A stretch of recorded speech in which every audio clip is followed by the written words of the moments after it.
Bienvenidos a Reto Bilingüe. Somos la comunidad de padres hispanos educando a hijos bilingües. Soy Minerva y te invito a que nos acompañes aquí en retobilingüe.com.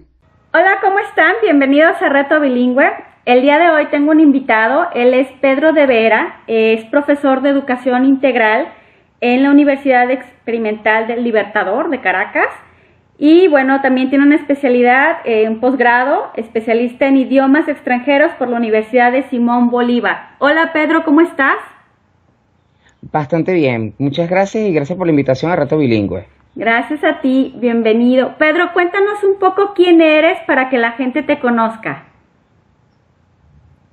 Bueno, soy profesor de inglés en un liceo adscrito al Ministerio de Educación de acá de mi país, de Venezuela.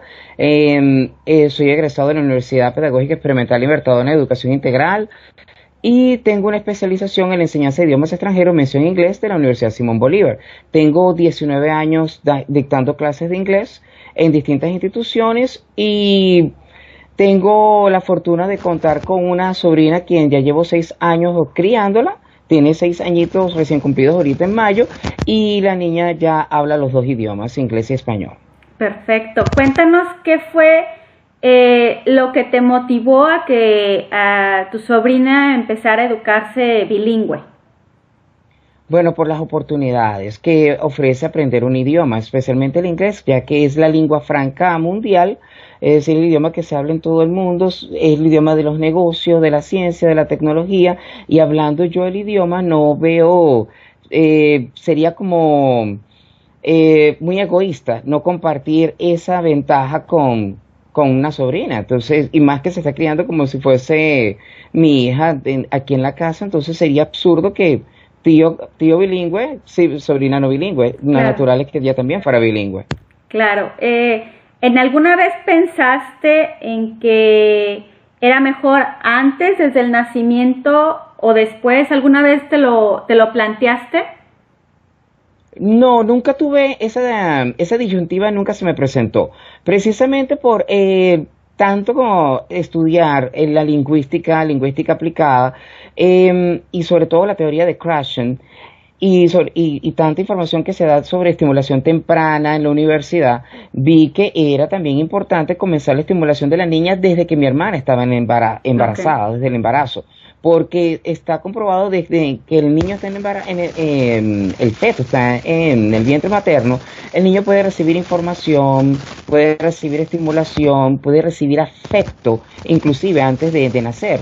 Entonces, ¿por qué no comenzar la instrucción en inglés desde que mi hermana estaba embarazada? Allí comencé con canciones, hablándole a la niña desde el vientre de mi hermana, diciéndole que la queríamos muchísimo, y tanto fue así que detectaba que cuando se le hablaba en inglés, sobre todo porque se le hablaba con afecto, ella reaccionaba. Se movía dentro del vientre materno, todo eso, y sobre todo se le colocaba la música clásica y muchos canciones lullabies en inglés. Entonces que también al final ella escuchaba ya después del nacimiento y eso le ayudaba a tranquilizarla y era también seguir en la teoría de un padre, un idioma, que es fundamental, es sumamente fundamental. El criar bilingüe, criar multilingüe. Yo recuerdo uno de los videos de ustedes que me gustó muchísimo, que es el de la niña rusa que habla 7 idiomas. ¿Por qué la niña habla 7 idiomas? Porque tenía una nana, un idioma, una nana china, una nana rusa, una nana española. Es decir, si no tiene esa interacción el niño de exclusivamente una persona, un idioma, es falso que el niño va a transformarse en bilingüe o en políglota. Claro. No es simple y llanamente el aprendizaje, porque muchas veces he visto y otros compañeros del liceo, ay, mira, ¿qué le puedo comenzar a enseñar al niño? Tiene 2, 3 años, 4 años, frases aisladas. Enseñar con frases aisladas si el padre o no hay un familiar o una nana que hable y domine un idioma en específico es muy difícil, porque aparte de aprender frases aisladas se necesita que el niño tenga acceso a las regulaciones discursivas del texto. El texto no es simple y llanamente el texto escrito, es el texto oral. El texto es una unidad discursiva. Y al ser una unidad discursiva, cuando usted está interactuando con el niño, eso ya es un texto, es un diálogo. Cuando usted está interactuando con un texto escrito, obviamente le estás leyendo un cuento al niño, eso es un texto y eso le va a enseñar regulaciones discursivas que le va a permitir al niño formar lo que se llaman los patrones y parámetros en el idioma, de acuerdo a la teoría de Chomsky, que es la teoría de la gramática universal, que permite al niño de 0 a 7 años decir, estoy aprendiendo inglés, estoy aprendiendo español, el idioma funciona de esta manera, y entonces comienza lo que dice Krashen con su segunda, si no me equivoco, es la segunda hipótesis de las secuencias natural de adquisición. Okay. Por ejemplo, comienzan con palabras monosílabas de significado universal. Por ejemplo, cuando el niño le dice perro a todo lo que tenga 4 patas, todo animal de 4 patas, entonces, ok, ve un caballo, es perro. Ve una vaca, es perro. Pero ya está asignando un signo lingüístico a todo animal que tenga 4 patas. Claro. Es como cuando le dice papá y mamá, mamá a toda mujer, papá a todo hombre. Y así va desarrollando. Entonces, cuando ve a un hombre, dice daddy, en vez de decir papá, porque ya maneja los 2 códigos. Claro. Y entonces, esa secuencia, y de hecho yo la noté mucho en mi sobrina, en Melanie, porque su primera palabra, bueno, ella es un poquito rebelde, siempre ha sido rebelde de carácter, y su primera palabra no fue en español, sino en inglés. Ella dijo no way. Hay unos pequeños morralitos que se utilizan acá en Venezuela, lo que se llaman fanny pack, aquí se le dicen koala. Okay. Y ese koala, ella me veía mucho que yo siempre salgo con morrales. Con morrales sería, no sé cómo le dirán allá en México, que son los backpack. Sí, mochilas. Las mochilas, ok. Entonces ella utilizaba la mochila como un morral y yo le decía, me tengo que ir, dame el koala. Y ella me dijo, no way, no way, no way, y se fue corriendo. Entonces yo me quedé súper sorprendido y alegre por una parte y molesto y dice, wow, qué rebelde. Pero, ¿Qué edad tenía? Y alegre porque Perdón. Ella tenía un año y medio. Luego, cuando tuvo como 2 años y 3 meses, comenzó a decir sus palabras en español. La primera que dijo en español fue agua, naturalmente, líquido, y comenzó, pero generalmente yo llevaba un mayor registro de las palabras que ella decía en inglés. Ella después comenzó con oraciones muy sencillas y al final, ahorita que ya tiene 6 años, veo que coincide mucho con la secuencia de adquisición de Krashen, porque en donde ella comete mayores equivocaciones es precisamente con la parte de los genitivos, es decir, las formas posesivas, que son más complejas. Cuando ella tuvo 4 años y medio, 5 años, comenzó a utilizar los pronombres relativos de manera natural, es decir, oraciones complejas. Dice, oh, the house where I stayed last night, es decir, y ella, la casa donde yo me quedé ayer anoche, por ejemplo, si tenía una pijamada. Entonces, ese tipo de oraciones la empezó a utilizar cuando tenía 4 años y medio y ahora está manejando más lo que son las oraciones posesivas. Utilizar lo que son pronombres posesivos, adjetivos posesivos, el apóstrofe y la S en sustantivos, por ejemplo, para decir my dad's car, por ejemplo, o my uncle's pen, por ejemplo. Ya las está utilizando, pero a partir de los 6 años. Okay. Es decir, que esa secuencia de adquisición de Krashen es sumamente importante y creo yo que para una persona que está criando bilingüe es fundamental, porque hay en lingüística algo que se conoce como las fosilizaciones. Okay. Las fosilizaciones son aquellas equivocaciones que luego de repetirse y no corregirse se transforman en errores, y esos errores, tras no ser abordados correctamente, terminan fosilizándose y quedándose como parte de lo que se conoce como el interlenguaje. Cuando una persona aprende tanto su lengua materna como una segunda lengua o terceras lenguas, se va formando algo que se conoce como un interlenguaje, que tiene 2 dimensiones, una dimensión de recepción y una dimensión de producción. Okay. En la dimensión de recepción están las destrezas de el leer y el oír, y en la de producción están las destrezas de escribir y hablar. Entonces, cuando eso se va formando en la mente, eso se estudia mucho en psicolingüística, y el niño va cometiendo errores que no se le corrigen. De hecho, si uno se pone a ver, cuando el niño está aprendiendo el español, su lengua materna, generalmente los padres le dicen, ok, eso no se dice así, se corrige de esta manera, dilo de esta manera. Entonces él eso es la corrección natural, el feedback natural que dan los padres a los hijos, y eso se tiene que hacer también en la segunda lengua o en la tercera lengua. Claro. De lo contrario, el niño no estaría aprendiendo inglés, no estaría aprendiendo francés, no estaría aprendiendo italiano, etcétera, sino que estaría transformándose en lo que se conoce como un pidgin. Un pidgin es un tipo de dialecto que no conforma un dialecto en sí, sino una especie de lenguaje que contiene características de una lengua meta que el niño quiere aprender, pero realmente no se conforma con las estructuras gramaticales del idioma que está aprendiendo. Y entonces se convierten en errores. Típico, por ejemplo, lo que sucedió aquí en Venezuela con muchos italianos y portugueses que vinieron en la década de los 50 y aprendieron lo necesario para sobrevivir en el país, pero nunca pudieron utilizar, por ejemplo, los accidentes de género, los accidentes de número, es decir, utilizar los plurales, los singulares, sí, cuando ser femenino y masculino de manera correcta. También sucede ahora mucho con la inmigración china, y entonces tampoco dicen, por ejemplo, los casas, por ejemplo, y así ni siquiera dicen los casas, sino lo casas. Y entonces, cuando están viendo varias casas, y entonces resulta que acontece que como se hacen entender, nunca terminan hablando el idioma de manera correcta. Claro. Y cuando uno está criando, eso es fundamental. Por lo tanto, mi recomendación principal es: aquellas personas que están criando bilingüe no deben depender exclusivamente de aplicaciones en internet, que ahora se ha convertido en una moda de enseñar, que sí, con Duolingo, el cual yo no recomiendo para niños pequeños, sino para niños que ya manejen la lectura, porque la interfaz es complicada y si no está el padre allí, va a cometer muchos errores y se puede frustrar el niño por no poder realizar los ejercicios, sobre todo de traducción. Claro.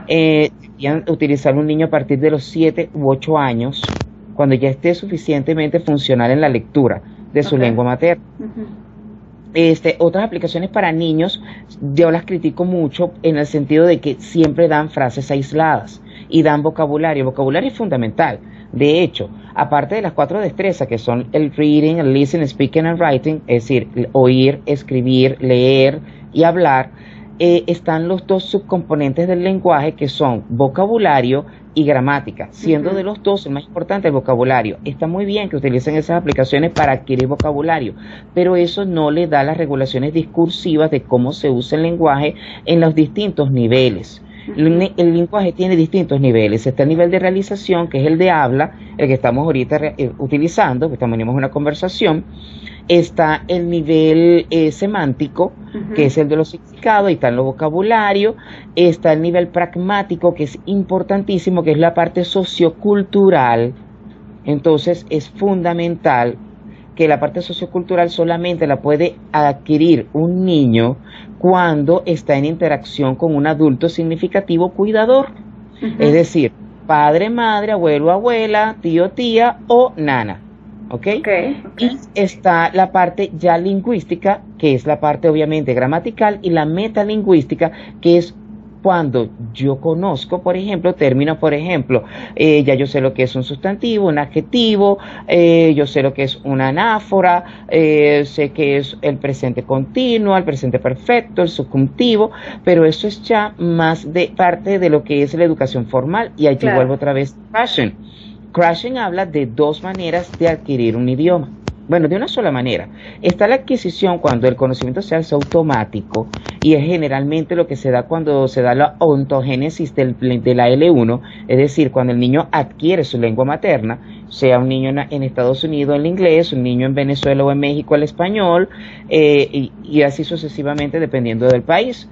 Y está el aprendizaje. El aprendizaje tiene que ver con la enseñanza explícita de los conocimientos metalingüísticos que nosotros conocemos como la gramática restrictiva formal. Entonces, ambos son importantes. Sin embargo, para la formación y la crianza de un niño bilingüe, lo más importante es la adquisición, y eso solamente se puede dar con un adulto significativo que esté enseñando la lengua meta, y ese adulto, sea nativo o no, debe necesariamente tener un nivel C2 del idioma, porque si no tiene un nivel C2, no es solamente corregir gramática, sino corregir expresiones que tengan que ver con aspectos culturales. Por ejemplo, ¿cómo te colocaría ahorita un ejemplo? Déjame Ajá, por ejemplo, hay una dificultad sobre todo en el inglés que enseñan en las escuelas y en la secundaria, primaria y secundaria. Kitchen. Yo he visto en mis 19 años de servicio como docente Ujú. que la gente confunde el kitchen con la stove y el oven Ah, o el gas, que ujú. sería la cocina. Entonces, si una persona no maneja bien el idioma en un nivel C2, tal vez C1 pudiese ser aceptable, o es un hablante nativo, no pudiese corregir ese error, que terminan los niños creyendo que kitchen es La el estufa o el electrodoméstico, horno. Ajá, el ujú. estufa o el horno donde se cocina, cuando realmente es el sitio donde se cocina. Claro. Y esto se produce debido a que es un falso cognado, es un sustantivo que kitchen se traduce literalmente cocina, y entonces cocina en español es tanto la estufa, la unión de estufa y horno, Sí. más el sitio donde se cocina. Entonces, ese tipo de errores hay que evitarlos, porque entonces cuando el niño crece, el niño cree que habla un idioma y resulta ser que cuando llegue la oportunidad, que se le va a presentar la oportunidad, ahora que hay tantas aplicaciones para poder compartir idiomas, como por ejemplo GoSpeaky, que la recomiendo muchísimo. No es que le esté haciendo la propaganda ni que No, ellos y me estén está bien. ¿no? Mientras más Pues, recursos nos puedas brindar, mucho mejor para las familias. es sumamente buenísimo porque uno puede compartir el idioma que uno habla y la persona, por ejemplo, yo estoy ahorita aprendiendo alemán. Ujú. Entonces yo tengo varios amigos en GoSpeaky que me enseñan alemán y ellos están interesados en aprender español. Español. Entonces, cualquier duda que yo tengan del español, yo se las puedo explicar, sobre todo cuando uno ha tenido tanto contacto con personas en América Latina, por ejemplo, que nosotros tenemos tanta variedad de vocabulario, por ejemplo, que está practicar en México, que por ejemplo mis amigos en Alemania no sabían que practicar era sinónimo de hablar, de conversar, Sí. y entonces yo tuve que explicar eso y es muy enriquecedor, es sumamente enriquecedor. Entonces, así están otras aplicaciones, por ejemplo, yo recomiendo muchísimo que si pueden utilizar con niños, sobre todo de 4 años en adelante, que es la aplicación Memrise. Es Mm. Memrise. Es Ok. una aplicación exclusiva para el aprendizaje de vocabulario. Ok. Y el vocabulario tiene una correlación directa con la fluidez. Ujú, A ujú. mayor cantidad de vocabulario, mayor fluidez tiene la persona tanto al leer, al hablar como al escribir. Sí, claro, porque aquí lo Entonces, traes y rápido lo sacas. sí, exacto. Luego la gramática, cuando se tenga la exposición a la enseñanza explícita de los conocimientos metalingüísticos a través de la gramática formal prescriptiva, es mucho más fácil porque conoce los signos lingüísticos y es sumamente importante la formación del signo lingüístico, porque cuando el niño adquiere, y el adulto también, obviamente, porque yo estoy aprendiendo francés, italiano y alemán simultáneamente, Sí, sí. y hay que quitar eso de que si el niño está aprendiendo varios idiomas, eso va a afectar a la lengua materna en absoluto. Esto es otro mito que está muy extendido y hay que tratar de erradicar.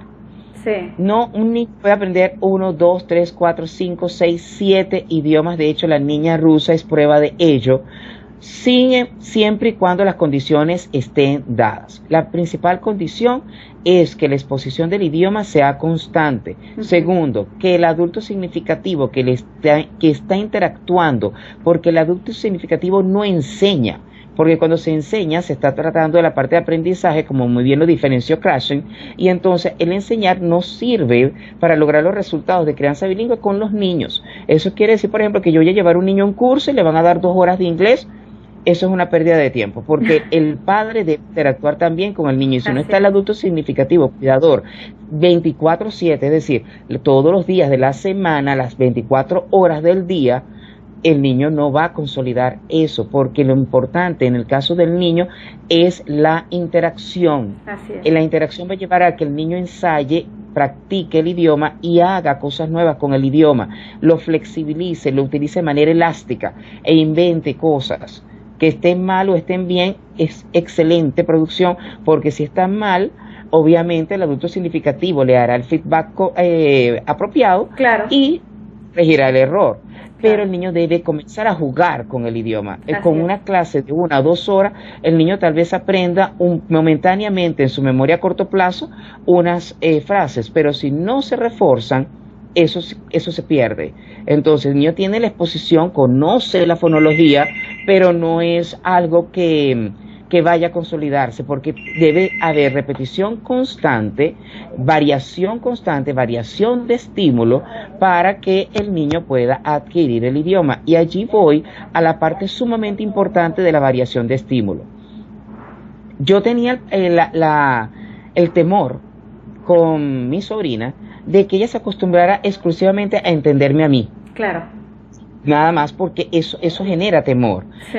Y yo he logrado, a través de las redes sociales, servicios como Skype, que yo tengo muchas amistades que vivieron acá en Venezuela, no quisiera tocar el tema de la crisis venezolana, que ya todo el mundo conoce, pero mucha gente que yo conocía se ha ido al extranjero, y eso me ha servido como recurso. Tengo amistades que eran trinitarios y están ahorita obviamente en su país, otros que están en Estados Unidos y Canadá, y he podido poner en contacto a mi sobrina con estas personas, inclusive con amistades que están en Australia, para que ella interactúe con personas con distintos dialectos del inglés, claro. Inclusive personas de Granada, Jamaica, y es importante porque eso enriquece el vocabulario y enriquece la cantidad de segmentos fonológicos de distintos dialectos que el niño puede reconocer.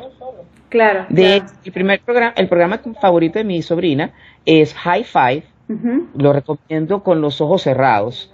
Para todos los que están educando bilingüe en inglés. High Five. Tiene una versión americana, tiene una versión británica, tiene una versión australiana, pero sin embargo de las tres recomiendo con los ojos cerrados la australiana. Pueden buscar en YouTube, tienen todas las temporadas en YouTube, y el niño aprende muchísimo con canciones, le enseñan cuestiones elementales de educación inicial, es decir, de preescolar, que es la teoría de conjuntos, formas geométricas, lateralidad, nociones básicas y elementales de matemática, todo a través de juego y de manera muy didáctica. Hay un programa también norteamericano muy bueno que se llama Yo Gabba Gabba, lo recomiendo también, los cerrados, es excelente. Se ve que fue muy bien pensado, se ve que hubo personas de educación inicial, psicólogos, que estaban trabajando con esos contenidos, porque los contenidos todos concuerdan con lo que a uno le enseñan que debe dictarse en estimulación temprana. Es excelente, muy bueno. Perdón, Pedro, aparte de tus recomendaciones que tienes con los videos, ¿qué otras recomendaciones tienes? Bueno, para que ahorita nos digas, es de aplicaciones que puedan servirle a los padres de familia para la exposición, sobre todo. No nada más los videos, sino también la exposición, que nos sigas diciendo. Ok, mire. Memorize, principalmente, lo recomiendo muchísimo. Hay una aplicación que es con Pocoyo, con el personaje Pocoyo, muy bueno. Y recomiendo una aplicación que es excelente. Se llama Fun English. La pueden conseguir tanto para dispositivos iOS, es decir, Apple iPhone, iPads, y en Android.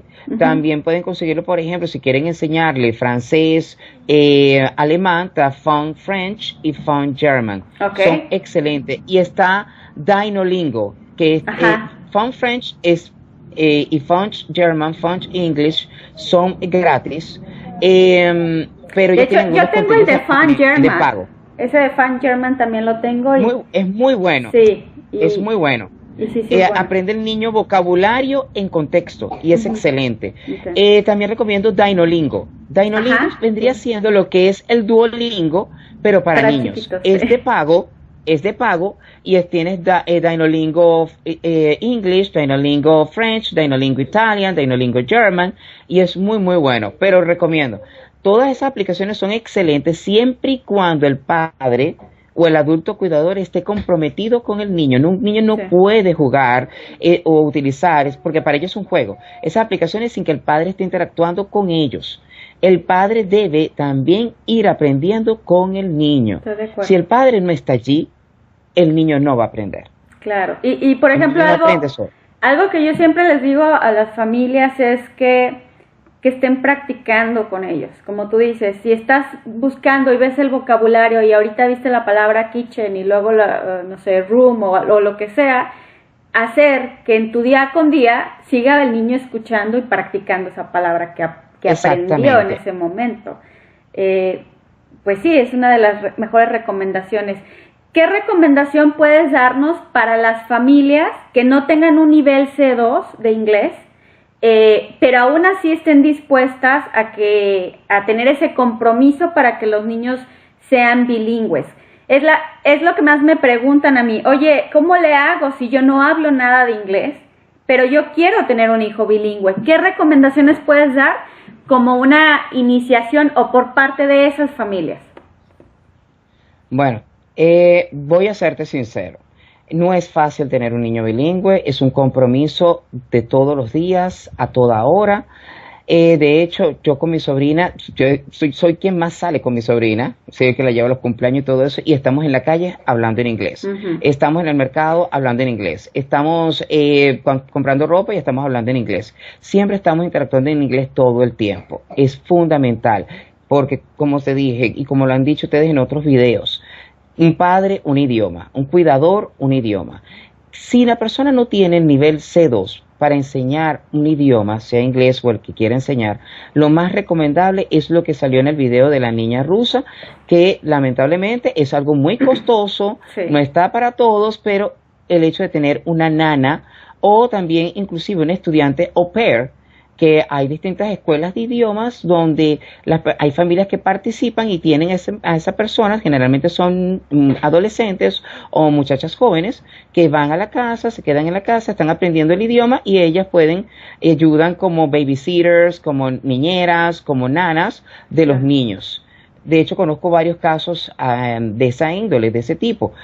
De allí, bueno, la otra recomendación es utilizar estas aplicaciones que ya mencionábamos para darle un inicio, pero que no se vayan a creer que por utilizar esas aplicaciones, eso es simplemente un abreboca. Eso es como un entremés lingüístico. Sí. Necesitan una persona que hable el idioma y que esté compartiendo las 24/7, 24/7, todos los días de la semana, 24 horas con el niño. De lo contrario, es sumamente difícil tener un niño bilingüe. Eso no es tener la lámpara de Aladino, frotarla y listo, mágicamente vas a tener un niño bilingüe. Es un compromiso, es un trabajo. Y otra cosa, mi otra recomendación es paciencia. Sí. Muchísima paciencia. Científicamente está más que comprobado que existe un periodo silencioso y el periodo silencioso puede extenderse inclusive con un niño que está aprendiendo nada más español, que es su lengua materna, sí, hasta 2 años para que comience a producir sus primeras palabras. Comience a articular sus primeras palabras. Para que un niño bilingüe hable y cuando se está tratando de crear bilingüe hay un retardo aún un poco mayor, un poco más extendido cuando el niño es bilingüe en el momento de comenzar el niño a su adquisición del habla. Por lo tanto, esperar 2 años y medio, 3 años para que el niño maneje bien los 2 idiomas, no es que el niño no presente un retardo, es que es normal con un niño bilingüe que se tarde, inclusive en la adquisición de la lectura, porque están manejando 2 códigos lingüísticos distintos.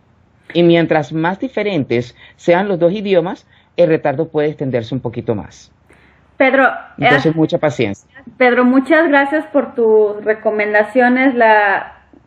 Toda la información que nos has dado es estupenda para todas las familias.